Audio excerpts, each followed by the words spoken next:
मेरो नाम बुद्धराम सुनार। अहिले म जोरपाटी वार्ड नम्बर 5 मा छु। मेरो बुवाको नाम कृष्णबहादुर सुनार, आमाको नाम राममाया सुनार। मेरो जन्मस्थल सिन्धुपाल्चोक जिल्ला इन्द्रावती गाउँपालिका वार्ड नम्बर 1।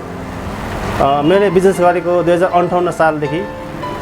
मैले बिजनेस गरे करिब 25 वर्षको हाराहारमा पुग्न लाग्यो।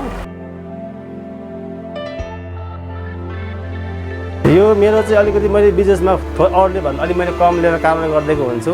त्यसपछि मेरो आफ्नो अलिकति यो बिजनेस मेरो बुवा बाजेको 3 पुस्ता 4 पुस्ता कारोबार गर्दाखेरि अलि हामीहरूमा अलिकति आर्थिकले पनि सम्पन्न भएकोले धेरै कस्टमरहरूलाई पनि सहुलियतमा कारोबार गरिदिएको हुन्छ। खानदानी पेसा भएको कारणले गर्दाखेरि अरू ठाउँ भन्दाखेरि मैले अलिक कममा दिन सक्ने मेरो सम्भव देखिन्छ। मेरो सबभन्दा इमान्दार त ज्यादा छ। सुनहरूमा 100% मैले बेच्छु। बाहिर बनाएको सामान मैले कहिले पनि बेच्दिनँ।